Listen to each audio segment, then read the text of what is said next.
Right guys, we have a ton of new details regarding the iPhone 15 series, beginning with the Ultra model in the works, reverse charging, and also display upgrades to expect, so let's delve into it. So beginning with the Ultra, Gurman told us back in September there was a chance, much like the Apple Watch Ultra, the Pro Max in the iPhone range becomes the 15 Ultra, and ever since, there's been tons of rumors pointing towards this being the case. For example, the periscope zoom lens, that's expected to come to the bigger size only, not the regular Pro, and we could see other things like titanium, and also maybe Thunderbolt, being Ultra exclusives. However, Gurman now tells us something that completely goes against all these reports, and that's the fact the Ultra is not replacing the Pro Max, and instead it could be an additional iPhone Apple adds to the already pretty convoluted range. Now Gurman goes on to say that this actually won't be the case for the 15 series,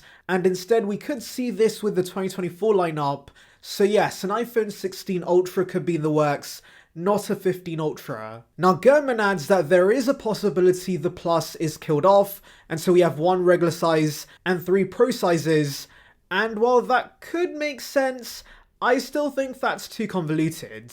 Because yes, I do understand that Apple wants to upsell consumers, and so having more Pro models in the range is going to do exactly that, but also remember that consumers are upgrading less, and so getting them to buy an Ultra instead when they eventually upgrade and make as much profit does benefit Apple. However, I still don't understand why we need the Ultra and the Pro Max to coexist, because they are basically targeting the same market.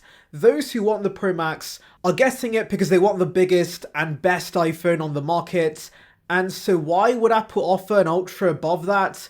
The ideal thing to do would be to replace the Pro Max and have the Ultra as the Halo device, and I'm sure the demographic that buys the Pro Max are going to be very happy with the Ultra. Because I'm sure that Apple's learned this year that having two big iPhones does not make sense. Those who want big screens also want all the new features, and so yes, having one Halo device that has a massive screen on the front, that would be ideal. In fact, in my opinion, Samsung's got their core lineup right. They have the S23, the S23 Plus, and the S23 Ultra, so it's best Apple copies this and has a regular iPhone 15, the iPhone 15 Pro that of course is a small step up, and then the Ultra that has all the new features and all the bells and whistles. But to have a Pro Max and an Ultra in the range would not make sense. So yeah, those are my thoughts regarding this. However, I do want to remind you guys, Gurman now tells us this might be the case with the 16 series, so I'm pretty sure that Apple is going to retain the Pro Max branding for the 15 series. However, similar to the 12 Pro Max, I do think there will still be some exclusive camera features like the periscope zoom lens. Anyways, let's now move on to reverse charging. So this has been long rumoured for the iPhone. I believe we first heard about this with the iPhone 11 series, then we saw actual reverse charging hardware with the iPhone 12 series, but that was used for the MagSafe power bank instead. And yeah, we've been waiting for Apple to implement this because Android phones have had this for years, and let's be honest guys, it would be pretty convenient if you could charge your AirPods in a pinch on the back of your iPhone. That would be very handy, so yes, I've been waiting for this. Also, remember vividly with the iPhone 11 series, when rumours started pointing out that the Apple logo could be in the middle instead. We all believed they did this because it was going to be a reference point for where you should place your AirPods for reverse charging, so yes, the fact we don't have it yet is pretty odd. And while 9to5Mac now gives us an update regarding this, and that's a fact, Apple was actually planning to give us this with the iPhone 14 Pro series, but because of engineering delays, Apple had to push back the feature again. Now I know some of you guys might be wondering, why is it so hard for Apple to implement this when so many other companies have already done this? Well, that's because Apple wants to improve the tech. There are currently issues with the speeds and the amount of heat produced, and so I'm assuming Apple wants to eliminate this, or at least minimize this, with their implementation. And of course remember that Apple has MagSafe, and so they most likely want stronger magnets so they can attach your AirPods and it magnetically clips onto the back.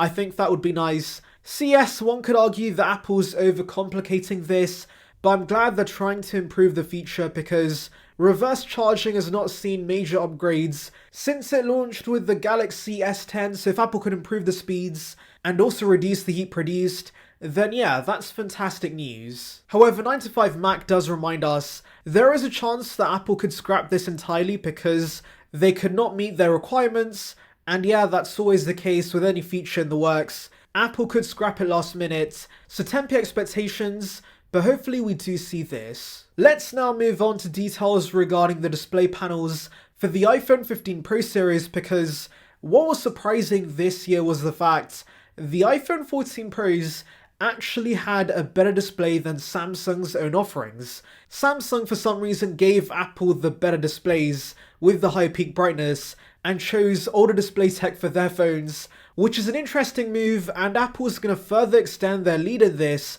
since the 15 Pros could get the Samsung M13 panel that of course has even better colours and even higher brightness. So that means the S23 with the M11 panels are going to be 2 generations behind the iPhone, and that's just interesting to me because while I do understand that Samsung's cost cutting with their devices and making more profit by supplying these better displays to other manufacturers, it is still pretty weird that Samsung's letting their competition have the upper hand when it comes to displays. And by the way, for those wondering, the M13 panel could be 2500 nits when outdoors, and that is a very bright panel and kinda overkill because 2000 nits with the 14 Pros is already bright enough, and if anything, Apple should work on sustaining that brightness when outdoors and stopping the device from overheating, so I do hope Apple works on that instead of increasing the brightness. Anyways, let's delve into your questions. So Evan Rogers says, Apple's due for a glass improvement this year. They've kept the same ceramic shields